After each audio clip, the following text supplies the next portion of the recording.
It was surreal. I was in one of those online arguments, the kind that flares up in the thick of a culture war. This was during the height of the social media hysteria over trans people. The person I was arguing with, a PhD in biology who'd built a following as an anti-woke crusader, made a claim so sweeping it stopped me in my tracks. To argue that being trans was just a figment of the imagination, he declared flatly. There is no such thing as identity. Think about that. To win a point about one specific thing shows willing to throw out the entire concept.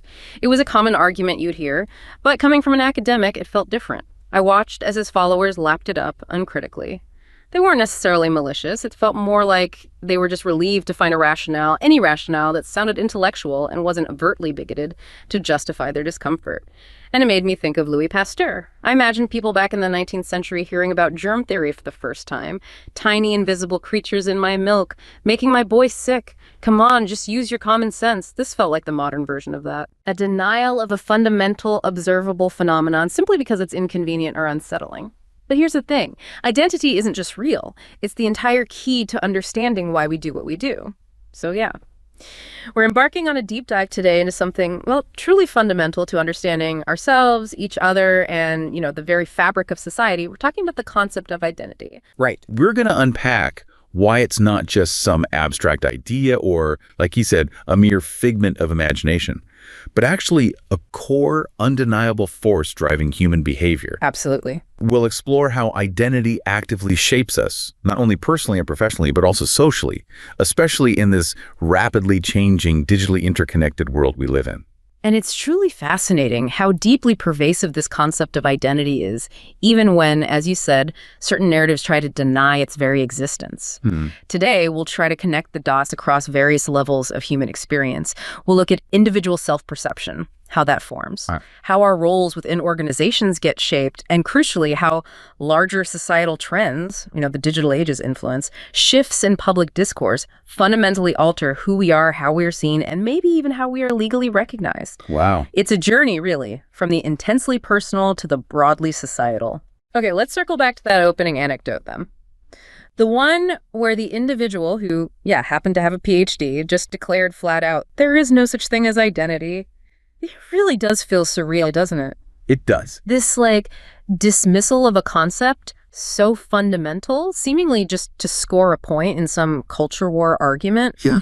It really stopped me. It's almost like, trying to argue gravity doesn't exist because you don't like how apples fall. Exactly. It's such a profound dismissal. Yeah, of a core human experience for what seems like rhetorical convenience. And if we expand that observation, it really highlights a broader pattern, doesn't it? This human tendency to resist acknowledging phenomena when they challenge our preconceived notions or, just make us uncomfortable. It's not so different, really, from those folks back in the 19th century finding the idea of tiny, unseen germs causing disease completely absurd. The Pasteur analogy, yeah. Right. Dismissing identity as unreal often stems from that same place, discomfort maybe, or just the sheer inconvenience of having to reevaluate deeply held beliefs. So it's maybe not always malice, more ignorance. Often I think it's rooted more in ignorance about the actual nature of identity than in any deliberate malicious intent. But here's the thing.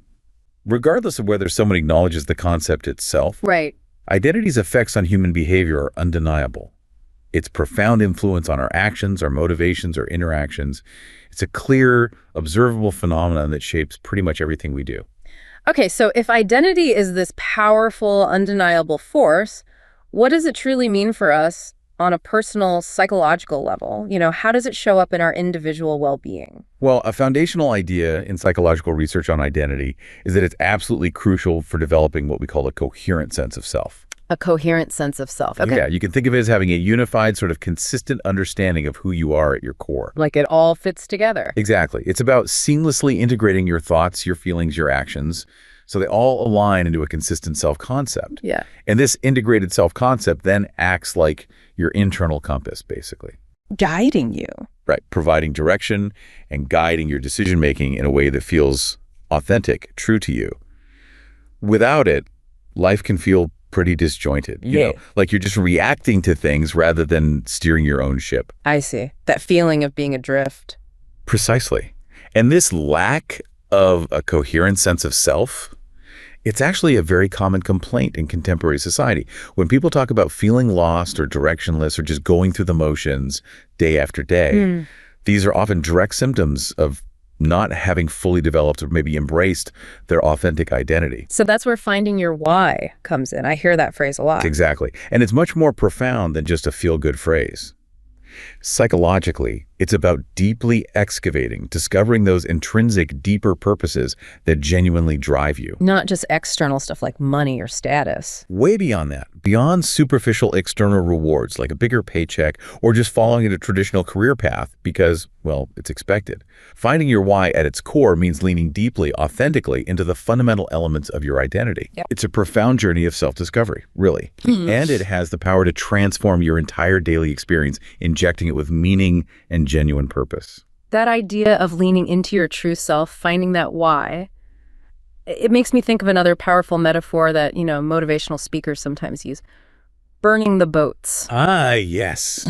A strong image. It's incredibly vivid, isn't it?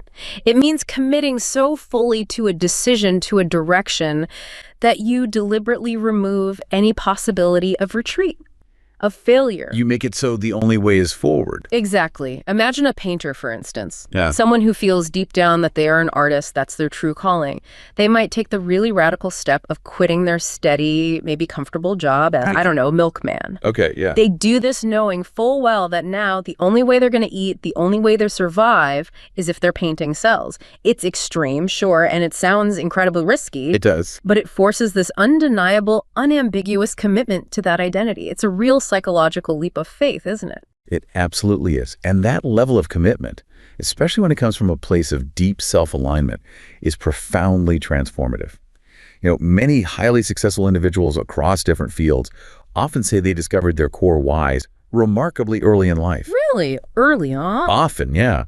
And then they consciously, or sometimes unconsciously, oriented the majority of their big decisions, education, career, even relationships, towards these central purposes. So it's not just one why?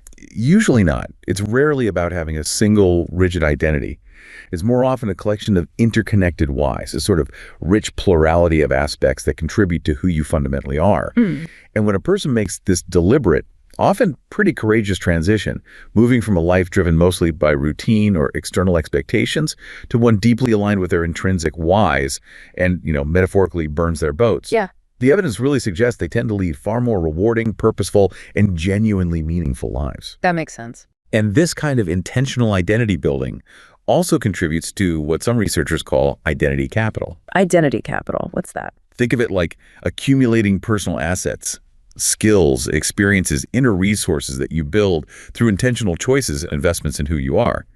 The more you lean into your why, the more you compound this capital. Ah, I see. It makes future decisions easier, more aligned, and ultimately leads to a more fulfilling and, importantly, resilient existence. To bring this whole concept to life, let's consider the story of Maya Singh. It really illustrates this very personal pursuit of professional identity and purpose perfectly. I'll read it out. They gave me the award on a Tuesday. It was heavy, gold-plated, and engraved with my name, Maya Singh, underneath the campaign slogan I'd bled for over the last 6 months. My team cheered, champagne was opened, but as I stood in my corner office looking out over the city lights, the trophy felt like a stone in my hand. This was it, the pinnacle. The coherent professional identity I had so carefully built, sharp, successful, relentless, yet the motivation that had once been a fire was now just smoke. I wasn't resilient, I was brittle, one bad quarter away from shattering.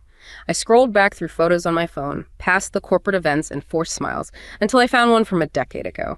Me, covered in dirt, laughing with a group of kids as we planted a community garden. There was a purpose in that soil that I couldn't find in my polished mahogany desk. That night, I didn't draft a resignation letter. I drafted a proposal, a new initiative, leaving my corporate skills into a foundation I would start. It wasn't about leaving a career, it was about finally building one that would hold me up instead of one I had to hold. Wow. Maya's experience is just such a powerful and I think very relatable illustration of that profound disconnect that can happen. Definitely. That gap between an externally recognized professional identity, that sharp, successful, relentless image she built so carefully, and her deeper internal purpose-driven motivation. The fire turning to smoke. Exactly. The award, this symbol of external validation, it felt hollow because it didn't resonate with her true self. Her decisive shift then, not abandoning her skills, but leveraging them for this foundation Yeah, the proposal. that directly embodies this concept of finding your why, but specifically in a professional context. Yeah. It wasn't just about changing jobs. It was a profound transformation of her professional identity. To find something that felt real. Yes, to foster genuine resilience, meaning, and that sense of being truly held up by her work instead of having to hold it up. It's about building a career that's intrinsically rewarding because it aligns with who you authentically are. It transforms that pursuit of external accolades into a path of real personal fulfillment. It's a great testament to the idea that true success isn't always at the top of the corporate ladder. Sometimes it's, well, in the soil of your deepest purpose. Maya's story really does paint a vivid picture of that search for an authentic professional identity.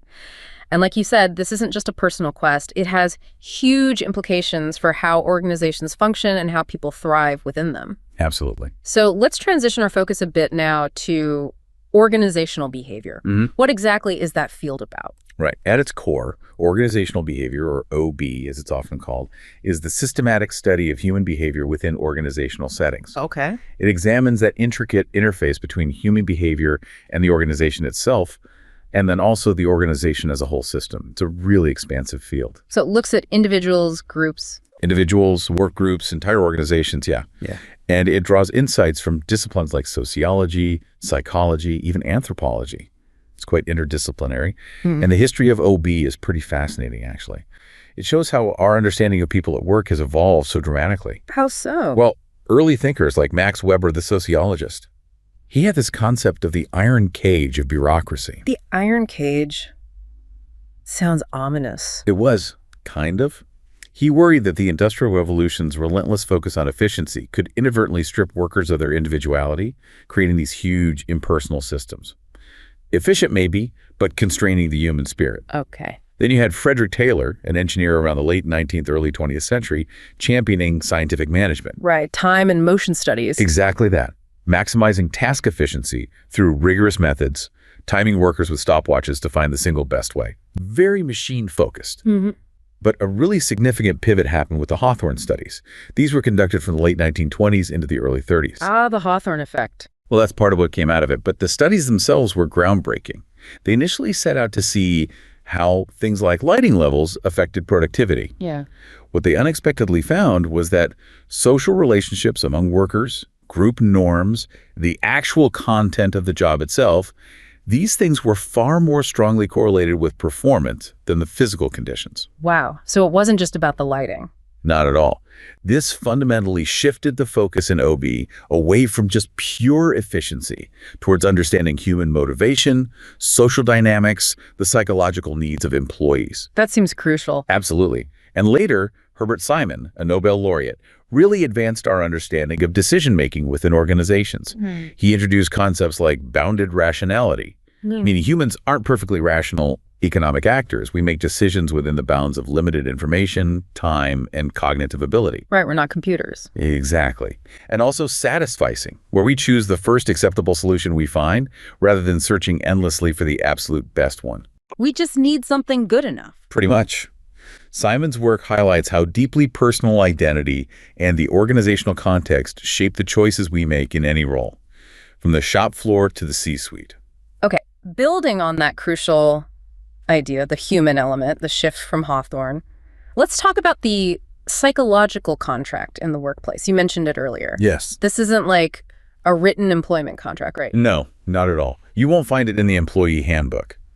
It represents individuals' perceptions of the implicit, unwritten terms of their exchange relationship with their employer. So unspoken expectations. Exactly. And it goes way beyond just the economic stuff like salary or benefits. It also covers critical socioeconomic benefits, feeling valued, respected, cared for, having opportunities for growth. The softer stuff. The softer, but arguably just as important stuff.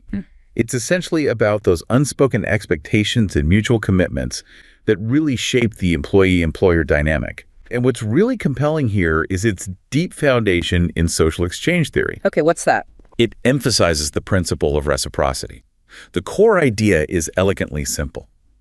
When one person or entity receives a benefit, there's a natural, often subconscious, obligation to return the favor. Tit for tat, basically. In a way, yes. Right. So when employees perceive that their organization is genuinely committed to providing these various benefits, tangible and intangible, in exchange for their contributions, a strong, healthy psychological contract is formed. And that's good for the company. Definitely. The fulfillment of this implicit contract is directly linked to higher employee engagement, deeper loyalty, and what OB researchers call positive organizational citizenship behaviors. Meaning going above and beyond the basic job description. When employees feel the company is holding up its end of the unspoken bargain, they're far more motivated to innovate, be good ambassadors, contribute to the collective good. And the flip side, if the contract is broken. That's crucial.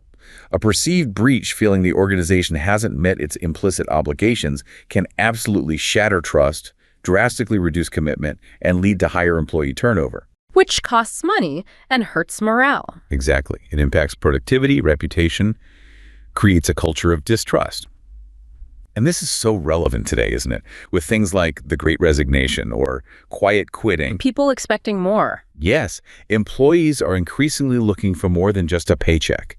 They want purpose, respect, belonging, things that align with their professional identity. So, employer obligations are evolving. Employees expect opportunities to innovate, enhance the company, take calculated risks, and feel their contributions are genuinely valued as part of a meaningful exchange. That brings us beautifully to how this plays out in a really high-stakes environment, medical school, where forming a strong professional identity is absolutely critical. Yes, vital. We're going to dive into the PILLAR study. That's an acronym for Professional Identity Formation, Professionalism, Leadership, and Resilience. All right. Let's focus on Professional Identity Formation, or PIF. What exactly is that? So PIF is defined as the profound fundamental transformation of students into doctors. Yeah. It's not just about learning facts or procedures. It's deeper than that. Much deeper. It's about internalizing the core values, the norms, the ethical frameworks of the medical profession so that they ultimately think, act, and feel like a physician. It's a true metamorphosis. And what's really interesting is that PIF isn't just some nice to have anymore in medical education. Yeah. It's widely considered a core component, just as important as clinical knowledge. Wow. Equal importance. Yes. And the theory behind PIF heavily emphasizes facilitating student engagement with what are called communities of practice. Communities of practice, like study groups. More than that, they're dynamic social learning environments where students genuinely start to think, act, and feel like doctors. They do this by observing, imitating, internalizing, being mentored by senior colleagues, supervisors, even fellow students. Learning by immersion. Exactly. It's where they learn the unspoken rules, the professional demeanor, the ethical responsibilities that go far beyond textbooks. It's the intensely social nature of learning within these communities that really shapes their professional identity. Okay. But how do you measure something like that? It seems tricky. Historically, it has been tricky. Assessing these complex soft skills, professionalism, leadership, has been a major challenge. Most research relied on qualitative methods, like interviews or observations. Right. The PILLAR study aimed to bridge that gap by attempting a quantitative assessment. They used standardized scales across a really large and diverse group, 13 and 11 medical students from various nationalities. That's a big undertaking, trying to put numbers on something so nuanced. So what specific elements did the PILLAR study assess? You mentioned the acronym. Right. So first was professionalism. They looked at student perceptions and also their actual participation in unprofessional behaviors. Like what? Anything from, say, being intoxicated at a school event or using study rooms for non-clinical stuff, all the way to maybe more subtle things like skipping mandatory lectures without a good reason. Okay. Then leadership. Leadership, yeah. That was self-assessed, focusing on competencies like demonstrating necessary personal qualities and the ability to work effectively with others in a team. And resilience, which sounds crucial in medicine. Absolutely vital. Resilience. Medical school is incredibly stressful, demanding, unfortunately associated with high rates of depression, anxiety, burnout among students. Sadly, yes. So resilience, the ability to adapt, bounce back, even grow from difficult experiences, is crucial for their long-term well-being and effectiveness as doctors. Now, the study's main finding, and remember, this was cross-sectional, like a snapshot in time across different years. Okay. It revealed a somewhat complex, maybe even surprising picture. Despite assessing these critical areas, there was no clear, consistent evidence of scores going up or down as students progressed through the years. Wait, really? So older students weren't necessarily scoring higher on professionalism or resilience? Broadly speaking, the data didn't show that expected steady progression simply by advancing through the curriculum. Huh. Why might that be? Well, several possibilities. It could suggest significant cohort effects. Maybe each incoming class is different due to generational shifts or changes in the curriculum itself. And remember, this study ran during the COVID-19 pandemic. That would definitely have an impact. A huge impact, altering learning environments, adding immense new pressures. Or, alternatively, it could point to limitations with the quantitative measures themselves. Trying to measure these soft skills with surveys. Exactly. How accurately can you capture something like resilience or the nuances of professionalism on a scale? It raises a big question. If just moving through the years isn't showing the expected development, what is actually fostering professional identity? Maybe it's the informal stuff, the mentoring. That's a strong possibility. It suggests that perhaps the informal, experiential, reflective parts of training those moments within the communities of practice, the mentorship, facing real-world challenges, might be far more transformative than just the structured curriculum. It challenges the traditional checklist approach. Interesting. So while we acknowledge the study's limitations, that the cross-sectional design means we see association, not causation, plus the pandemic factor, it really emphasizes the potential for future longitudinal progress testing. Tracking individuals over time. Yes. That would allow educators to get a much clearer picture of how these critical skills actually evolve and, crucially, how specific interventions might truly impact their formation. Okay, so we've journeyed from the very personal quest for identity and purpose through its role in the structured world of organizations. Now let's zoom out even further. Let's look at how identity is profoundly shaped by external societal forces. The bigger picture. Exactly. Sociologists in particular really dive deep into this. They examine how everything from, say, our educational systems, the media we consume, rapidly evolving technology, even just our countless everyday social interactions, how all these things play a powerful role in shaping the very types of identities people end up adopting. So it's not just an internal process. Definitely not. It seems like a constant dynamic negotiation with the world around us. And what's truly fascinating from a sociological perspective is how society acts as both a powerful constrainer and a remarkable enabler of identity formation. Both limiting and creating possibilities. Precisely. On one hand, certain societal structures can make it incredibly difficult or even effectively eliminate the possibility of adopting particular identities. Think about someone born in North Korea. Okay. Despite any innate spiritual predisposition they might have, it would be profoundly unlikely for them to pursue, let alone express, say, a Christian identity. Why? Well, they'd likely lack any exposure to examples of what that even means, and exploring it would probably lead to severe consequences. In that environment, society doesn't just constrain, it effectively eradicates that identity option from their lived reality. Wow. The environment acts like a filter. A very powerful filter, yes, allowing some identities to flourish while suppressing others entirely. But on the other hand, societies also actively encourage and facilitate other identities. That really drives home how much we depend on visible examples, doesn't it? On seeing how identities are lived out. This brings us to a concept sociologists call templates. Templates. Okay. These are essentially proofs of concept, living role models or any form that shows people how to live a particular identity. Like blueprints. Exactly. And the argument here is compelling.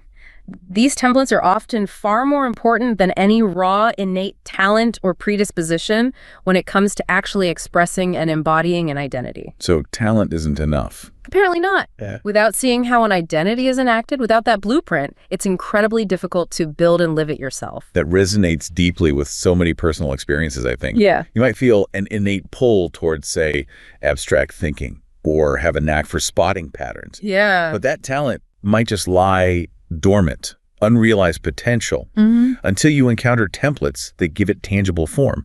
For many, this happens through reading biographies, right? Okay. Biographies of unconventional artists, writers, thinkers, academics, figures who defied norms, maybe. Reading about their lives, their struggles, their routines, their intellectual journey. It shows you how. It provides a concrete blueprint for how an intellectual or creative identity can actually be lived. It transforms an abstract desire into actionable insights. You move from just being entertained to, well, profound self-education. So you're actively constructing an identity using these examples. Exactly, piece by piece.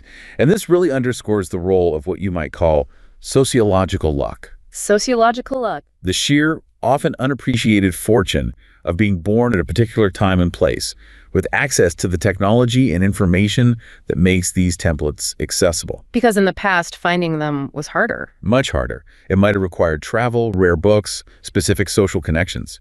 Today, the internet puts a vast library of templates at our fingertips, which of course raises other questions. Like, are all templates good? Do they limit originality? Right. Can relying too heavily on them stifle uniqueness or foster conformity? It's complex. It's about finding those real-world examples that inspire and guide you while still forging your own unique path. And as we move deeper into the 21st century, it's becoming crystal clear that digital media and online communities are serving as primary, incredibly powerful identity templates. For sure. They seem to be fundamentally shaping how adolescents and young adults, especially, form their self-concept and adopt social roles in totally new ways. The digital landscape is like a new frontier for identity. Absolutely. Yeah. This is undoubtedly one of the most significant and rapidly evolving areas of research in social psychology and sociology right now. Online platforms, social media, niche communities, forums offer unprecedented avenues for identity exploration and expression. Trying things out. Exactly. Individuals can experiment with different personas, carefully curate how they present themselves, adopt various social roles that might be less accessible or, frankly, less accepted in their offline lives. Like finding your tribe online. Precisely. A shy teenager, maybe struggling socially in person, might find a vibrant online community where they can freely express a passion for coding or art or some subculture and gain validation and belonging that helps solidify that part of their identity. That sounds positive. It can be. But of course, this digital influence is a double-edged sword. How so? While it provides these new avenues for self-discovery, it also presents real challenges. The constant performance of self online, the pressure to conform to trends, the algorithm shaping what you even see, Yeah, the comparison trap. the comparison culture, echo chambers, even cyberbullying, these can profoundly affect self-perception and mental well-being. The sheer volume of curated, often idealized templates online can set totally unrealistic expectations. So yes, these digital spaces are profoundly influencing self-perception and how identities are presented and recognized, but the full implications, both positive and negative, are still being actively researched and understood. It's a really dynamic, transformative space for identity formation. Okay, so we've seen identity as this core human need, shaping us personally, professionally, evolving with technology. But the complexity doesn't stop there, does it? It explodes into societal discussion, maybe nowhere more clearly than in the really charged debates around gender identity, particularly in Western democracies. It's definitely a flashpoint. There was a major survey back in May 2022, over 10,000 U.S. adults. And it reveals a deeply nuanced, often quite conflicting public opinion on these issues. It really shows a society grappling with evolving concepts of self. The findings from that survey are quite telling, yes. They paint this picture of a public navigating some complex shifts. On one hand, you have a significant majority, about 8 in 10, 80%, acknowledging at least some level of discrimination against transgender people. So recognition of a problem. Yes. And furthermore, a strong majority, 64%, explicitly favor laws that would protect transgender individuals from discrimination in jobs, housing, public spaces. That indicates a widespread desire for basic fairness, equal treatment under the law. Okay, that seems straightforward. But this is where it gets intricate, revealing that profound societal negotiation. A near equal proportion, 60% of adults, also state that a person's gender is determined by their sex assigned at birth. 60%, that's high. It is. And that figure has actually increased since 2017 and 2021, suggesting a hardening of traditional views for some people. Interesting trend. And the public is also quite fractured on broader societal acceptance. You have 38% saying society has gone too far in accepting transgender people, while 36% believe it hasn't gone far enough, and 23% feel it's about right. So deeply divided. Deeply divided, yeah. Illustrating this real ambivalence, maybe even cognitive dissonance. Because even among the 80% who recognize discrimination against trans people, a majority of them, 54%, still believe society's either gone too far or been about right in terms of acceptance. Wow, that is complex. It's not just a simple for or against. Not at all. It's a profound cultural negotiation playing out in real time, highlighting this tension between a desire for basic human rights and, for some, deeply held traditional beliefs about gender. And these views aren't spread evenly, right? There are clear demographic splits. Oh, very clear demographic and partisan divides shape these opinions. If you look at age, young adults, 18 to 29, are clearly at the forefront of change and acceptance. Half of them, 50%, say someone can be a man or a woman, even if that differs from their assigned sex at birth. That's much higher than the roughly 1/3 of those 50 and older who hold that view. Big generational gap. Huge. And young adults are also more likely to say society hasn't gone far enough in acceptance, 47% versus 31% of the 50-plus group. It really suggests a significant cultural shift underway. Okay. What about political divides? That's the sharpest division. Strikingly so. Democrats are more than 4 times as likely as Republicans, 61% versus just 13% to say gender can differ from birth sex. 4 times? Yes.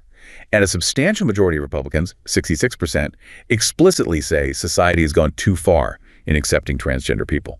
This partisan divide really shows how politicized this fundamental question of identity has become. And does knowing someone trans make a difference? It plays a surprisingly substantial role, according to this data. Over 4 in 10 adults, 40%, know somebody who's transgender, and 20% know someone non-binary. And crucially, those who personally know a trans person are much more evenly split on gender determination. It's 51% saying birth sex determines gender versus 48% saying it can differ. Almost 50-50. Almost. Compare that to those who don't know a trans person. There, 68% stick to the birth sex determined view. That's a big difference. It is. And this gap is particularly large among Democrats, where a personal connection seems to really amplify acceptance. It suggests that direct human connection can sometimes bridge those ideological divides. These demographic patterns really paint a complex picture, don't they? Ongoing societal evolution clashing with deeply entrenched disagreements. Yeah. The data shows that while there's widespread recognition of discrimination, that doesn't automatically translate into uniform acceptance of evolving gender concepts or critically universal support for related policy changes. It's multi-layered. Very. Personal experience, political affiliation, age, religious beliefs, they all heavily influence perspectives, creating a really challenging landscape for public discourse and policymaking. And this complexity feeds directly into public support, or lack thereof, for specific policy proposals related to gender identity, right? Exactly. We saw that 64% favor general anti-discrimination protections, which sounds positive. Right. But there's also significant, sometimes majority, support for policies that would actively limit trans people's participation. For instance, 58% favor requiring transgender athletes to compete on teams matching their sex assigned at birth. Mm-hmm. Majority there. And nearly half, 46%, favor making it illegal for healthcare professionals to provide gender transition medical care to minors under 18. Another contentious area. The public seems even more divided on things like banning teaching about gender identity in elementary schools, 41% favor, 38% oppose, or investigating parents for child abuse if they help a minor get transition care, 37% favor, 36% oppose. Basically a toss-up. Very split. And interestingly, a plurality, 44%, opposes requiring health insurance to cover medical care for gender transitions, with only 27% in favor. So general anti-discrimination support doesn't extend to healthcare coverage for many. It seems not. And it's so critical to remember, these aren't just abstract ideas. These policies directly, tangibly impact individuals' daily lives, their access to care, their legal recognition. Which brings us to the question, what actually influences these incredibly complex, often contradictory views?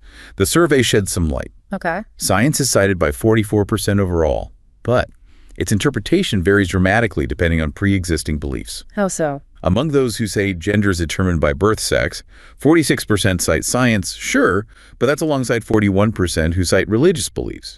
Okay. Among those who say gender can differ, 40% cite science, but a nearly equal 38% cite knowing someone who is transgender. So science gets used to support both sides. It suggests science is often selectively interpreted to fit existing views, rather than being the sole driver of opinion. What about religion? Religious beliefs are a powerful influence, especially for those who believe gender is determined by birth sex. 41% cite this. Much less so for those who believe gender can differ, only 9%. Big difference there. And as you highlighted earlier, personal connections are a much stronger influence for those who believe gender can differ. 30% cite knowing a trans person, compared to just 11% for the other group. That connection point seems key. It underscores how human connection and lived experience can profoundly shift perspectives in ways that abstract arguments or selective interpretations of science often cannot. Beyond these specific influences, there also seems to be this general discomfort with the pace of change, right? Yes, a palpable sense. A plurality, 43%, explicitly said views on trans and non-binary issues are changing too quickly. And most people aren't following the details closely. Revealingly, only 8% said they follow news about these specific bills extremely or very closely. This suggests many people are reacting to a broad sense of rapid social change without necessarily engaging deeply with the legislative specifics. Yeah. And when asked why they felt views were changing too quickly, several key themes emerged. Some pointed directly to inconsistency with their deeply held religious beliefs. Others expressed genuine concerns about unknown long-term consequences of medical gender transitions, especially for minors, citing a need for caution, more long-term data. Understandable caution for some. Then there's the perception that these changing views are just a fad, maybe pushed by media or certain groups. You see comments like, it is encouraging kids who are easily influenced to participate in the infad. And a significant number voiced worries about too much discussion of these issues in schools, saying things like, elementary school students should not be subjected to instruction on sex identity. That topic should be left to parents. So, a range of reasons for feeling it's too fast. What about the other side? Why not fast enough? Those who felt views were not changing quickly enough cited fundamental issues like widespread discrimination and a pervasive lack of acceptance of trans and non-binary people, emphasizing the daily struggles. The lived reality. Exactly.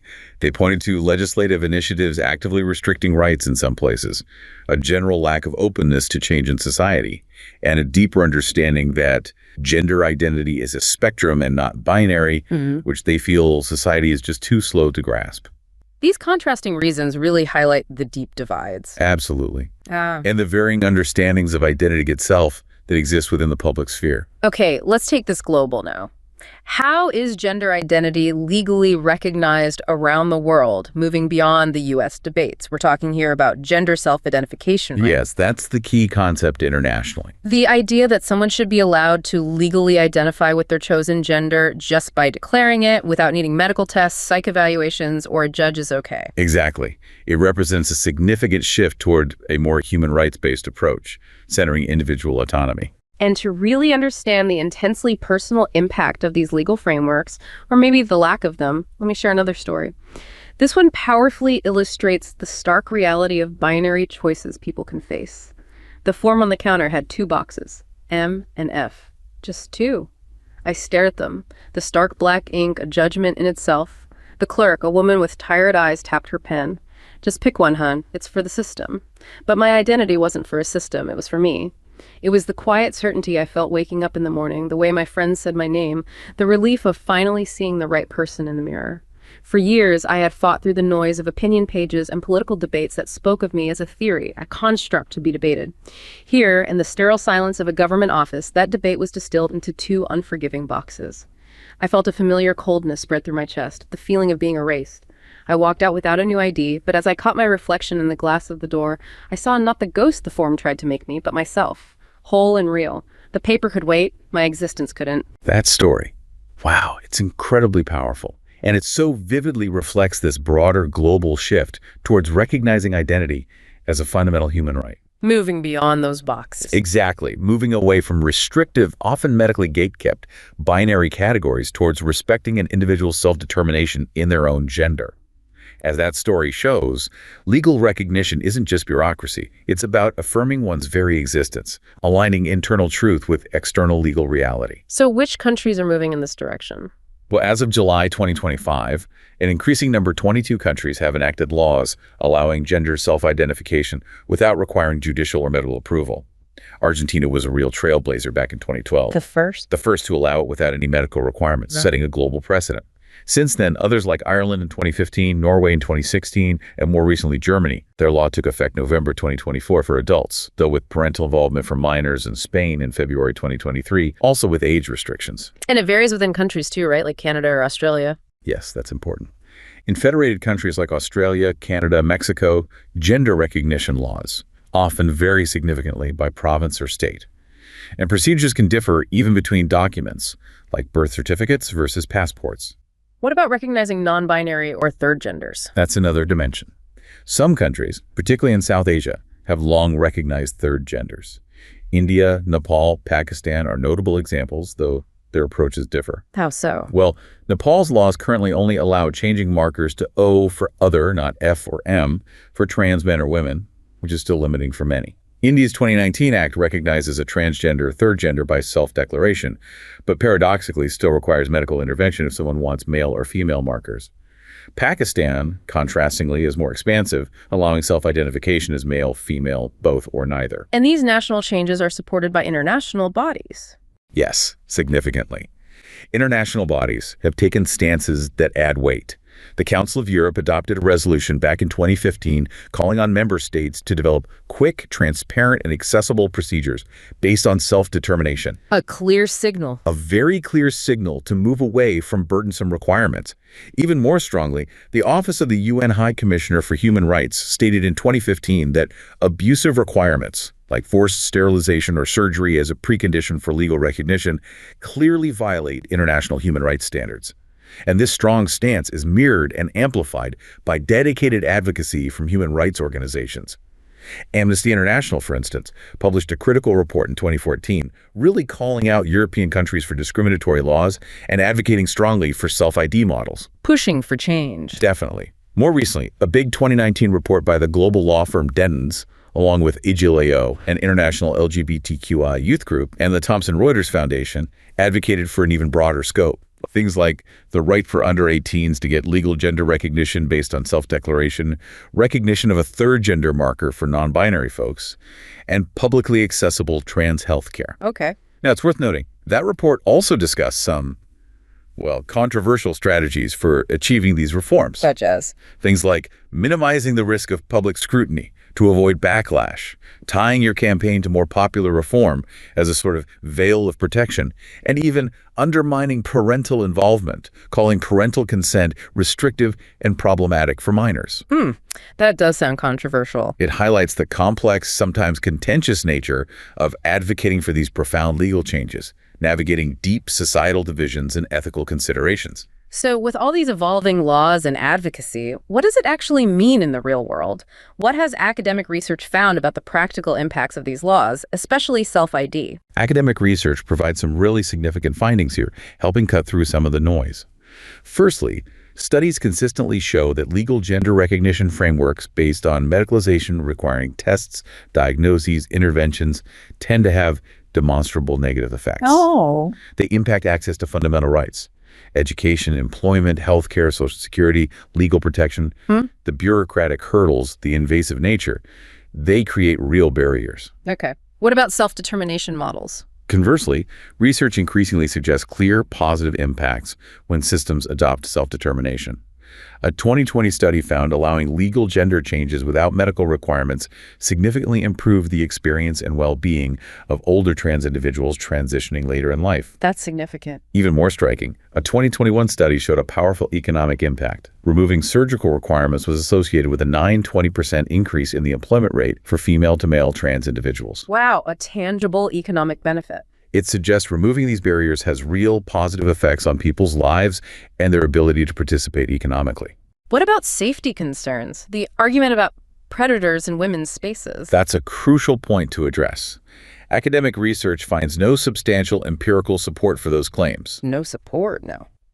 Studies suggest such concerns often stem more from existing transphobia and long-standing stereotypes rather than actual evidence. Multiple studies indicate that passing non-discrimination laws based on self-declared gender identity does not correlate with an increase in criminal incidents in places like restrooms or changing rooms. Fears about safety violations are not empirically supported. Okay, that's important context. Are there any downsides or challenges identified? Yes, it's important to acknowledge practical implementation challenges. Some studies have found uneven uptake of new IDs, maybe among foreign-born individuals in Argentina, for instance, where awareness might be lower. And in places like India, authorities have sometimes claimed ignorance of the new legal processes, leading to denial of documents. So, while the legal frameworks are evolving and showing positive impacts, the journey from law on paper to full equitable implementation on the ground can still present significant hurdles needing ongoing attention. Hashtag tech check outro. We've really taken a panoramic deep dive today, haven't we, into this incredibly multifaceted concept of identity. We started with its fundamental psychological necessity, for coherent self, for purpose, move through its crucial role in our professional lives, how we thrive in organizations, and then navigated its complex, often pretty contentious journey within broader society and legal systems, especially around gender identity. And throughout, we've seen that identity is far from static, isn't it? Yeah. It's this dynamic, ever-evolving interplay between our deepest internal drives and those powerful external influences constantly shaping us. Yeah. Understanding these intricate layers really is key, I think, to making sense of both individual human behavior and this rapidly evolving social landscape that defines our world. Absolutely. Ultimately, what becomes so clear is that acknowledging and genuinely trying to understand identity in all its diverse and complex forms, well, it isn't just some academic exercise. No. It feels truly essential for fostering a more informed, maybe more empathetic, and perhaps a more compassionate society for all of us. Ultimately, yeah. This whole exploration just underscores how deeply intertwined our individual sense of self is with the collective fabric of our world. It shapes everything from our personal fulfillment and psychological resilience right through to the very laws that govern our lives and how we recognize each other. It's a continuous journey of understanding, both inwards and outwards.